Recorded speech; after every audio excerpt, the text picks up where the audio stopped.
오늘 말씀의 제목은 감사 인공호흡. 우리가 참 호흡을 하고 있지만은 불평과 원망이 많은 세대를 살아가는데 감사를 특별히 인공호흡이라도 해서 우리 호흡이 감사로 넘치는 생명 넘치는 그런 하나님의 백성들이 다 되었으면 좋겠습니다. 공들이 모여서 자신의 고통스러운 그 인생사에 대해서 서로 모임을 나눴다는 얘기가 있습니다. 얘기예요. 첫째, 배국공이 자기의 고통스러운 고통사를 얘기하는데 나는 항상 사람들한테 뺨싸대기 맞는다. 특별히 여자한테 뺨싸대기 맞을 때 참 서럽다. 키 큰 여자들이 나를 공중에서 내리 꽂을 때 와 정말 너무 상처가 많다. 그랬더니 축구공이 나타나가지고 야 너는 손으로 말지만 나는 항상 발로 차인다. 선수들이 90분 동안 계속해서 나를 찰라고 한 시간도 쉴 틈도 주지 않고 나를 쫓아다니는데 90분 동안 내가 어디 도망갈 데가 없다. 항상 나는 까이고 차이고 고통스럽다. 탁구공이 나타났습니다. 야 나는 주걱으로 맨날 얻어 터진다. 돌리고 깎고 막 내리치고 막 나도 힘들다. 야구공이 나타났어요. 야 나는 방망이로 맨날 맞아. 그래서 옆구리가 터지고 실밥도 터져. 막 등치 큰 사람들이 나타나서 한 대 때려치면 막 사람들이 화를 하고 홈런이라고 막 이야 미치겠다. 내가 힘들 때 사람들이 더 좋아하는 것 같아. 모든 얘기를 듣고 있던 골프공이 조용히 나타났습니다. 야 나는 항상 쇠몽댕이로 맞는다. 니들 쇠몽댕이로 맞아본 적 있냐? 공들도 다 자기들의 고통사를 얘기하듯이 우리 인생사를 이 공들의 고통사가 어쩌면 대변하는 듯한 그런 이야기입니다. 우리 인생사도 따지고 보면은 태어나는 순간부터 죽을 때까지 다 고난사이고 고통사입니다. 수많은 인생의 상처들이 있고 또 관계 어려움, 질병들, 또 자녀를 키우면서 생기는 말 못할 문제들, 경제적인 위기들, 또 여러 사람들한테 배신을 당하고 억울함을 당하고 상처를 받고 사랑하는 사람과의 또 상실의 그 아픔들, 인생의 수많은 발길질과 또 많은 쇠몽둥이 같은 그런 아픔들이 우리 인생 가운데 찾아옵니다. 우리는 흔히 말하기를 하나님은 참 사랑의 하나님인데 왜 우리 인생사가 이렇게 고난이 많고 고통이 많느냐? 성경은 분명히 얘기합니다. 우리 인생의 고통과 고난이 있는 것은 인간이 하나님께 범죄함으로 하나님의 말씀을 어기고 선악과를 따먹고 그래서 땅이 저주받고 인간은 저주받은 땅에서 수고를 하고 땀을 흘려야 되고 또 잉태의 고통을 겪어야 되고 수많은 고통사가 우리 인생사다. 그렇게 얘기를 하고 있습니다. 그래서 지구상에 있는 모든 인간은 누구나 한 사람도 빠짐없이 그 사람이 대통령이든 무슨 권력이 높든 낮든 뭐 가난하든 부유하든 큰 집에 살든 큰 집에 살지 않든 건강하든 병들었든 누구나 다 이 고통의 그림자에서 벗어날 길이 없습니다. 고통은 항상 우리를 죽을 때까지 축구공 따라다니듯이 우리를 따라다닙니다. 그런데 모든 인간이 태초의 인간이 죄값으로 고통사 속에 살아가는 존재이지만 그럼에도 이 고통사 속에서도 하나님은 여전히 우리를 사랑하시는 그 사랑과 구원을 감추어 두고 있습니다. 비록 우리는 하나님께 범죄함으로 에덴 동산에 쫓겨서 신라권에 살고 있지만은 그래서 신라권이라고 하는 그 지옥 같은 생활을 하고 있는 거예요. 우리는 지옥에 사는 거예요, 지옥에. 왜 에덴 동산 쫓겨났으니까. 그렇지만은 이 에덴 동산 쫓겨난 지옥 속에서도 하나님은 그 속에 완전한 행복과 기쁨을 다 빼앗은 건 아니에요. 그 속에 행복과 기쁨을 조금씩 알아갈 수 있도록 우리에게 그걸 숨겨놨어요. 그럼 어느 때 우리가 그 기쁨과 행복을 알아갈 수 있느냐? 이 속에도 하나님의 사랑이 있다. 고난사 속에서도 하나님은 우리를 구원하신다. 여기에 하나님의 은혜가 있다. 이걸 매일매일 깨닫고 감사하면서 살라고 하는 것이 성경이 우리에게 주시는 말씀이에요. 이건 마치 매일 맞고 터지고 아픈 공들의 고통사이지만 원망과 불평하지 말아야 될 것은 공들에게도 고통사 속에서 그들의 행복과 기쁨이 있어요. 뭐예요? 공들의 고통을 통해서 수많은 관중들이 기뻐해요. 환호성을 불러요. 이 고통사 속에 있는 이 공들의 행복이에요. 기쁨이에요. 공들은 계속 발길질하고 깨지고 싸닥이 왔고 막 방망이로 왔고 그러지만은 그 속에서 선수들의 승리가 있고 행복이 있고 환호성이 있고 영광이 있고 이런 공들도 고통사 속에 있지만은 그런 존재의 목적이 있는 거예요. 우리 인생사도 마찬가지. 이 속에 고통사지만은 분명히 이 속에 감사거리가 있고 기쁨이 있고 행복이 있는 것을 하나님은 우리 인생사 고통사지만 숨겨놨어요. 그걸 알라라고 하는 거예요. 그러면서 그걸 알고 기뻐하고 감사하라고 하는 거예요. 오늘 성가대 찬양처럼 항상 기뻐하라. 따라합시다. 항상 기뻐하라. 범사에 감사하라. 뭐 때때로 시시때때로 뭐 좋은 환경 때 뭐 기뻐하라 이게 아니에요. 항상 감사하라. 이건 명령이에요. 한번 따라합시다. 항상 기뻐하라고 하는 것은 명령이다. 권유가 아니에요. 권유. 그렇게 했으면 좋겠다. 이게 아니에요. 기뻐하래.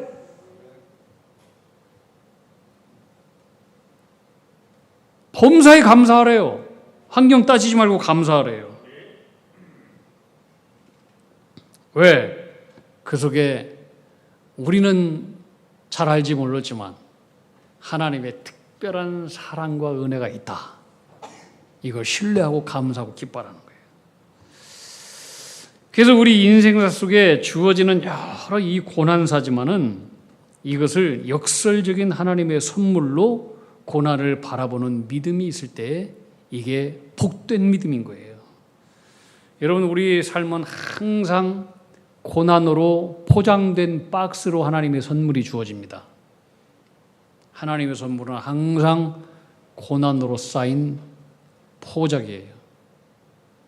고난으로 쌓인 포자기를 열면 거기에 놀라운 선물이 들어있어요. 고난을 통해서 우리에게 주시는 선물이 뭐냐? 첫 번째는 우리 인간의 연약함을 깨닫게 하는 선물이에요. 이런 사람이 항상 행복하고 잘 되고 자기 생각대로 모든 뜻대로 다 되면은 자기가 주인인 줄 알고 사람 겸손해질까요? 그렇지 않아요.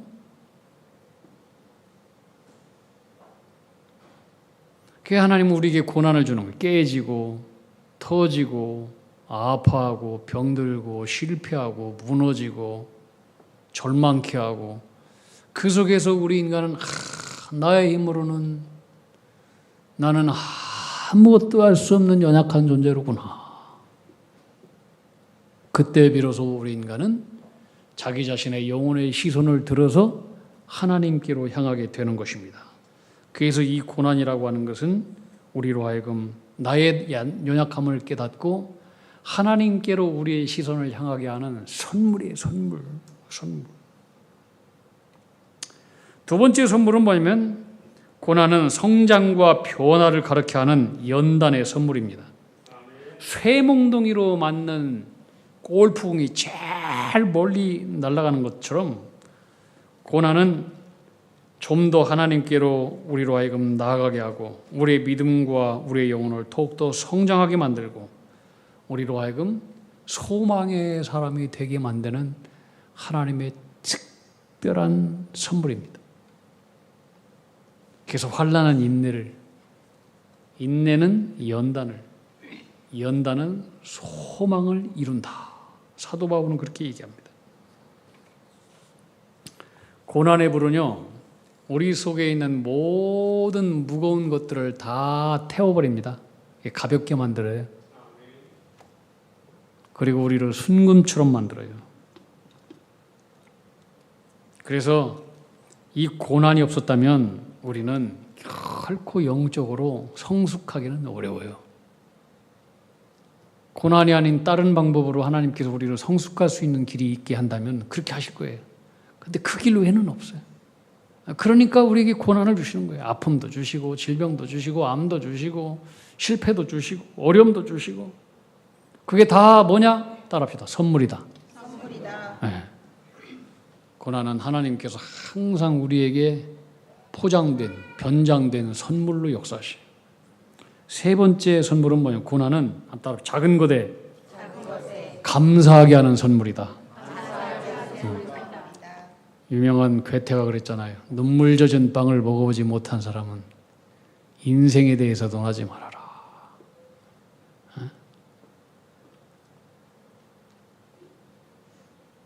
한 끼의 밥상을 놓고 하나님 앞에 감사의 눈물을 흘리면서 이 밥 한 끼를 먹을 수 있게 하신 하나님의 은혜 감사합니다. 그걸 아는 사람이 촛불을 보고 아는 사람이 하늘의 햇빛을 보고 달빛을 보고 감사한다고 그러잖아요. 오늘 내가 잠을 잤는데 아침에 내가 다시 눈을 뜨고 호흡할 수 있을까? 생명의 경각에 있는 사람들만이 아침에 눈 뜰 때 창가를 통해서 살며시 들어오는 햇빛을 보고 그렇게 감사하고 그렇게 하나님의 은혜가 이토록 찬란한지 깨닫게 돼요. 저희 큰딸 엘리가 여러분 아시다시피 거의 죽음의 사경을 왔다 갔다 했잖아요. 이제 태어나고 나서 집에 왔길래 제가 물어봤어요. 너 어느 때 가장 힘들고 너 어느 때 가장 감사했냐? 저는 항암을 하고 머리가 아프고 속이 아프고 온몸이 다 막 찌들고 막 깡통처럼 막 뭉개버리는 그런 어떤 고통과 고난을 얘기하는 줄 알았더니 놀랐어요. 아빠, 내가 숨을 쉴 수 없을 때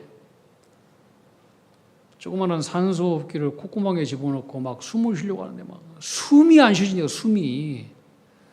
그때 며칠을 호흡을 할 때 이 숨이 조금씩 들어오는데 그 들어오는 것이 얼마나 고통스럽고 그 날숨과 들숨을 할 수 있다라고 하는 것이 우리는 평상시 감사할 줄 몰라요. 근데 이 죽음의 사경 속에서 숨 쉬는 것이 얼마나 이게 고통스럽고 감사한지를 아는 사람이 이게 숨 쉬는 것이 얼마나 놀라운 기쁨이고 일상에 이 숨 쉴 수 있다라고 하는 것이 얼마나 큰 행복인지 이것을 알 수 있는 거예요. 그 콧구멍에 이걸 빼고 숨을 쉬는데 얼마나 감사한지 이야, 이렇게 숨을 내 마음껏 쉴 수 있다라고 하는 것이 이게 보통 하나님의 은혜구나. 그걸 깨닫게 됐다는 거예요. 여러분, 우리가 전혀 의식하지 않고 사는 일이지만 코로 매 순간 숨을 쉴 수 있다라고 하니 얼마나 귀하고 소중한지를 아셔야 돼요. 근데 모르니까 하나님은 우리로 하여금 죽음의 문턱까지 우리를 끌고 내려가서 너 그걸 알아라. 그렇게 인생사에 고통사를 주시는 거예요. 알고 깨달아라. 그것도 못 깨달으면 너는 그냥 죽어라. 그냥 묻어버리는 거예요. 고통은 우리에게 지금 이 순간 나에게 괜찮은 부분이 얼마나 많은가 이것을 돌아보게 하고 깨닫게 하고 감사케 하는 하나님의 특별한 은총이고 선물인 것을 다 믿으시기를 바랍니다. 이 사도 바울은 고난 가운데서도 범사에 감사하라요. 범사에. 이는 고난 자체가 좋아서 감사하라고 하는 것이 아니라 어떤 상황이 있든지 그 상황을 다스리고 계시고 그 속에 하나님의 분명한 하나님의 선하신 뜻이 있고 그리고 그 하나님을 신뢰함으로 감사하라고 하는 거예요. 그 하나님을 신뢰해라. 이건 너를 죽이기 위한 것이 아니다. 너를 힘들게 하기 위한 것이 아니다. 너에게 평안과 행복을 주시기 위해서 그런 것이다. 소망을 주시기 위해서 그런 것이다. 그래서 알든 모르든 매 순간 범사에 감사하래요. 다시 따라합시다. 범사에 감사하라. 이것도 구원유가 아니에요. 명령이에요. 명령. 감사는 명령이에요. 그 대전에 종수라고 하는 학생이 있었습니다. 아버지는 군인 장교였는데 6살 때 폐병으로 돌아가셨답니다. 어머니가 젊어서 홀로 되셔가지고 이제 자식들을 키우셨습니다. 길거리에서 고구마를 쪄서 팔기도 하고 싹바느질을 해서 자식을 키웠습니다. 아버지가 돌아가시고 난 이후에 이 종수라고 하는 학생의 집안에는 정말로 무서운 광야가 생활이 시작되었습니다. 그런 중에 이 어머니는 항상 새벽 기도를 다녔대요. 집에서 교회까지 1시간 반 거리인데 그 가까운 교회 갈 수도 있는데 항상 본인이 섬기는 교회 가서 비가 오나 눈이 오나 바람이 부나 날씨가 추우나 더우나 항상 새벽 기도 가셨대요. 그리고 새벽 기도 갔다 오면은 자녀들의 이마에다가 손을 얹고 기도하셨대요. 한겨울에 새벽 기도 갔다가 돌아오신 어머니가 찬손을 이마에 댈 때 종수가 깜짝 놀래가지고 새벽에 깼는데 어머니의 기도는 항상 그랬대요. 하나님 아버지, 내가 이 자식들을 어떻게 키우겠습니까? 내 힘으로, 제 힘으로 이 자식들을 어떻게 기르겠습니까? 하나님께서 아버지가 되어주셔서 이 자식들을 키워주세요. 그렇게 눈물로 항상 기도했대요. 이렇게 어머니의 기도와 신앙 속에서 자랐는데 공부를 잘해서 서울대 의과대학교에 들어갔대요. 의사고시 합격해서 서울대학교 병원에서 인턴 생활을 했는데 첫 월급을 받았대요. 첫 월급을 손에 쥐고 생각나는 게 고생하신 우리 어머니 다 드려야 되겠다. 이걸 가지고 우리 어머니 백화점에 가서 속옷도 사드리고 불고기도 사드리고 어머니 쓰고 싶은 거 다 쓰게 해야 되겠다. 기쁜 마음으로 첫 월급을 받아가지고 어머니한테 달려가서 어머니 첫 월급입니다. 어머니 이거 가지고 어머니 쓰세요. 어머니 옷도 사시고 불고기도 사드시고 그랬더니 이 어머니가 뭐라고 하느냐. 종수야, 기왕 우리가 하나님을 믿는데 잘 믿자. 지금까지 하나님의 은혜로 살았고 앞으로도 하나님의 은혜로 살 것 아니냐. 우리 타협하지 말자. 하나님 앞에서 깨끗하게 살자. 네가 받은 첫 월급, 이것은 첫 열매니까 우리의 것이 아니다. 하나님 것이다. 그러면서 첫 월급을 첫 열매 헌금으로 하나님 앞에 드렸다는 거예요. 근데 이제 보름이 지났는데 서울대 이제 그 의과 학장님이 전화가 왔대요. 종수군, 자네가 이번에 의사 국가고시에 합격을 했는데 수석을 내서 상금이 나왔다네. 그래서 상금을 받아가라고 연락이 온 거예요. 상금을 받아서 봤더니 와, 이 종수 이분이 받았던 첫 월급의 딱 2배야, 2배. 그래서 하나님 앞에 감사했대. 하나님께서 내가 이렇게 첫 월급을 드리니까 야, 하나님이 나에게 배로 복을 주시는구나. 기쁘고 감사해서 또 어머니 생각났대. 이거 어머니한테 이제 진짜 드려서 어머니가 사고 싶은 옷도 사드리고 불고기도 사드리고 그래야 되겠다 막 기쁜 마음으로 이걸 받아가지고 어머니한테 갔어요. 어머니, 제가 이번에 의사고시 수석을 내서 상금이 나왔다네요. 월급의 2배예요. 어머니, 이제 옷도 사드시고 이거 사시고 고기도 사시고 어머니 마음껏 쓰세요. 이랬더니 이 어머니가 하시는 말씀이, 정수야, 너 이 상금 처음이지? 네, 처음이에요. 그러면은 이것도 우리 것이 아니네. 이것도 하나님의 것이다. 첫 열매다. 너도 시험 들고 나도 시험 들고 욕심이 있어서 이거 못 드릴 수 있으니 야, 내일 아침 눈 뜨는 대로 빨리 새벽 기도 가서 이거 하나님 앞에 드리자. 그리고 새벽 기도 가서 이거 첫 열매라고 드렸대요. 여러분, 우리 예전에 우리 신앙인들 부모님들은 다 그렇게 믿음으로 사셨어요. 우리 아버지 우리 어머니도 그런 믿음으로 사신 분이에요. 첫 아들 나니까 이 첫 열매다. 하나님 앞에 태어나기도 전에 우리 형을 그냥 목회자로 바치고, 둘째 너는 선교사다. 저도 바쳐버리고, 내 의도와 전혀 상관없이. 옛날에 우리 부모님들은 그런 믿음으로 사셨어요. 여러분, 이 종수라고 하는 분이 어떤 분인 줄 아시죠? 미국의 유명한 암 전문의 원종수 박사 이야기입니다.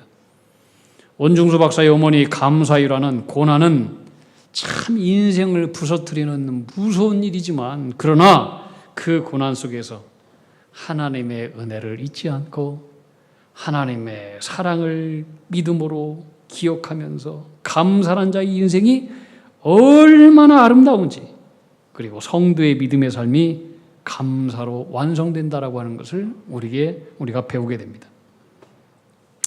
고난의 시간을 버티게 해주신 분도 하나님이시라면 고난 후에 주신 건강도 모든 풍요로움도 하나님이 주신 것이고, 고난이 끝나고 풍요가 찾아왔을 때도 내 힘이 아니라 하나님의 은혜임을 고백하면서 모든 축복까지도 주님 앞에 감사로 올려드릴 때 비로소 감사를 통해서 우리의 믿음이 완성되는 것입니다. 그래서 감사라고 하는 거예요. 네, 감사라. 우리 365 매일 감사운동 하고 있어요. 365 매일 감사운동 하셔야 돼요. 참 개를 좋아하는 분들이 많아요. 홍제천 가보면은 참 개를 데리고 산책하는 분들이 많더라고요. 새벽 기도 이렇게 오면은 새벽 기도는 가지 않는데 항상 개하고 산책하는 분들 많더만요. 네.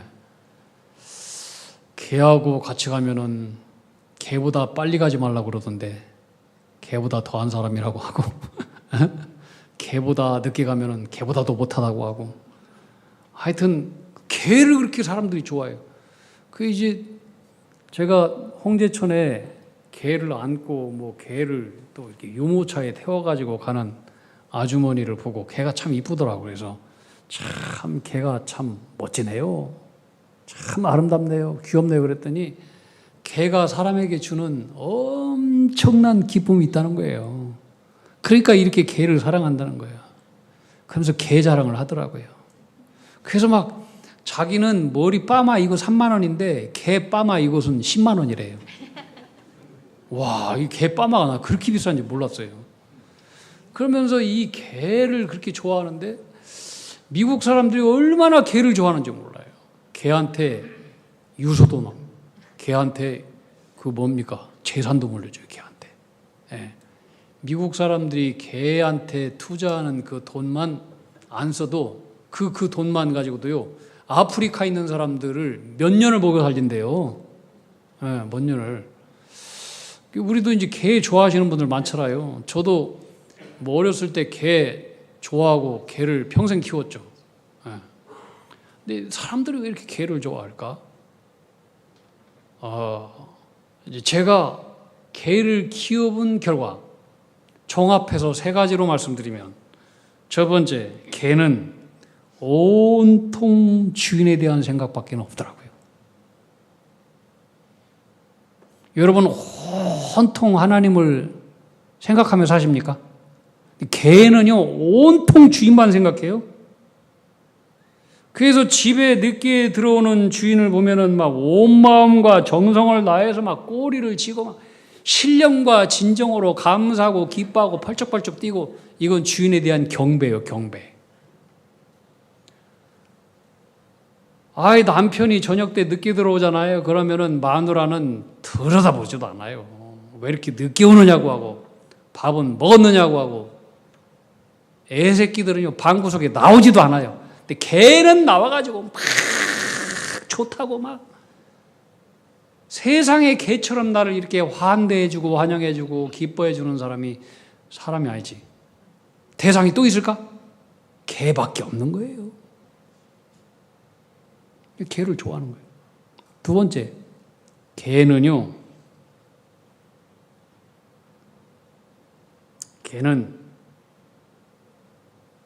잔소리가 없어요. 따라합시다. 개는 잔소리가 없다. 개는요 뒤끝이 없어요. 뒤끝이. 부부도요 뭐 조금 토라지잖아요. 뒤끝이 있어야 말도 안 해요. 토라지고 밥도 안 해줘요. 개는요 자기의 감정과 상처에 관계없이 주인이 부르면 또 와. 개는 변함이 없어요. 뒤끝이 없어요. 뒤끝이. 자신의 감정과 상황에 따라서 사랑이 변하지가 않아요. 주인이 뭐라고 한다고 해서 뒤에 가서 원망과 불평도 없어. 뒷담화도 없어. 깨끗해. 그러니까 사람은 개를 좋아하는 거예요.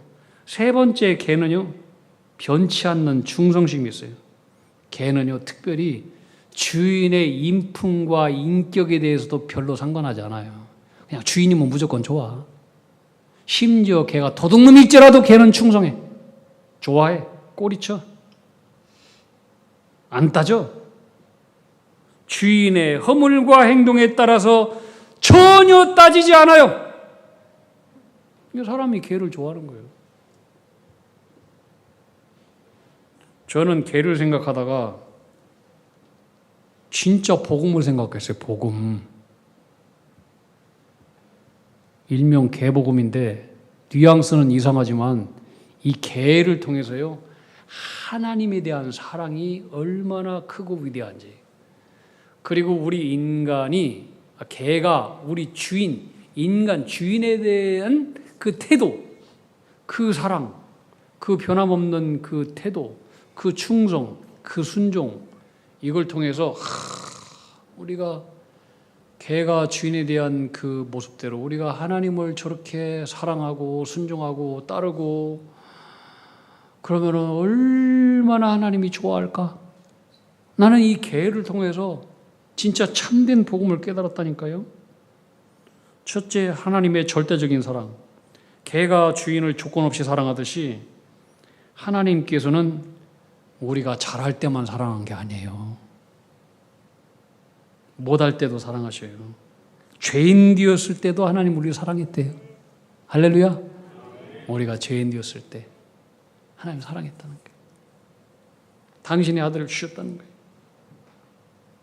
두 번째, 변함없는 사랑. 실망하지 않는 사랑이에요. 하나님의 사랑은. 개인은 주인에 대해서 실망하지 않아요. 주인이 실패하거나 실망스러운 행동을 해도 변함없어요. 실망이 없어요. 주인이 실수해도 개는 떠나지 않아요. 여러분, 복음이 뭐예요? 하나님이 우리를 끝까지 사랑하신다는 거예요. 실수해도, 허물이 많아도 변함이 없어요. 변함이 없어요. 세 번째는요, 따라합시다. 뒤끝 없는 용서. 하나님은 뒤끝이 없어요. 개는 혼인하고 기합을 받아도 주인이 부르면 언제든지 와요. 언제든지 와요. 상처가 없어요. 하나님은 상처가 없어요. 우리가 돌이키기만 하면 즉시 용서하시고 다 받아주셔요. 이게 복음이에요. 네 번째는 걔는요 주인만 바라봐요. 세상 유혹보다도 세상에 어떤 말이 있어도 주인의 눈만 주시에요. 주인의 눈만, 주인의 손만 주시에요. 어떤 소리가 있어도 주인의 말에 먼저 반응해요. 주변에 수많은 소리가 있고 자극이 있어도 결국 주인이 가장 우선이에요. 여러분, 우리의 신앙도 그래야 돼요. 세상에 수많은 잡다한 소리가 있고 유혹이 있어도 흔들리지 말고 하나님 말씀과 그 뜻에 먼저 반응하는 것이 신앙의 삶인 거예요. 할렐루야. 아멘. 여러분, 복음 중에 복음이 뭐예요? 하나님이 나를 사랑하신다. 주 나를 사랑하시오니 즐겁고도 즐겁도다. 복음 중에 복음, 하나님이 세상을 이처럼 사랑하사 독생자를 주셨습니다. 이는 저를 믿는 자마다 멸망하지 않고 영생을 얻게 하려 하십니다. 하나님이 세상을 이처럼, 여러분, 이 요한복음 3장 16절 최고로 중요한 말씀은 따라합시다. 이처럼은요, 설명이 안 되는 사랑이에요. 하나님께서 당신의 독생자를 죄인을 위해서 십자가에 주실 만큼 사랑, 이처럼, 이거 설명이 안 돼. 그 속에 다 들어있어. 여러분, 정말로 하나님이 우리를 이처럼 사랑하시는 그 사랑이라면 여러분, 왜 감사하지 않을 이유가 있겠어요? 모든 상황 속에서도 우리는 범사에 감사해야 돼요. 불평하지 말고, 원망하지 말고, 입만 열면 원망, 불평하지 말고. 우리의 삶 속에 가장 부족한 호흡이 뭔지 아세요? 감사 호흡이에요. 인공 호흡이라도 해야 돼. 그래야 살아요. 항상 기뻐하라. 범사에 감사하라. 쉬지 말고 기도하라. 이것은 항상 하나님의 뜻을 구하라. 우리가 살아온 모든 것들이 다 하나님의 은혜이고 감사 덩어리입니다. 지금 사는 것도 감사이고, 지난날 아픔도 감사이고, 지난날 모든 고통도 감사이고, 현재도 감사이고, 앞으로 장래도 감사이고, 항상 감사 자동 제조기가 되어서 하나님께 영광을 돌리고 감사로 우리들의 믿음을 완성시키는 주님의 신실한 종들이 다 되기를 주님의 이름으로 축원합니다. 우리 함께 찬송가 563장 563장 예수 사랑하심은 성경에서 배웠네. 우리 1절 4절 날 사랑하심 성경에 쓰였네. 우리 박수 치면서 찬양합시다. 예수 사랑하심을 성경에서 배웠네. 우리들은 약하나 예수 권세 많도다. 아멘. 날 사랑하심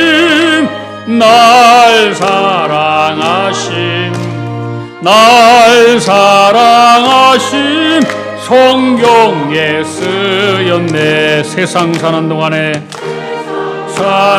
동안 나와 함께 하시고 세상 떠나가는 날 천국 가게 하소서. 날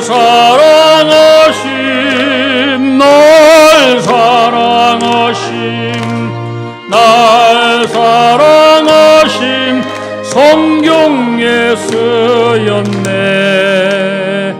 아멘. 주님이 우리를 얼마나 사랑하는지 깨달아서 매 순간 상황 따짐없이 감사하고 또 감사해서 감사로 우리의 믿음을 완성시키고 하나님께 영광을 올려드리고 감사로 내가 하나님의 사랑인 것을 이 세상 가운데 보여주는 증인들이 다 되게 축복하여 주시옵소서. 고요의 명절을 맞아서 우리가 다 가족을 만나고 자녀를 만나고 친척을 만나고 우리 사랑하는 형제 자매들을 만나게 됩니다. 감사가 많은 명절이 되어서 하나님 크게 영광 받아 주시옵소서. 예수님 귀하신 이름 받들어 기도하옵나이다. 아멘.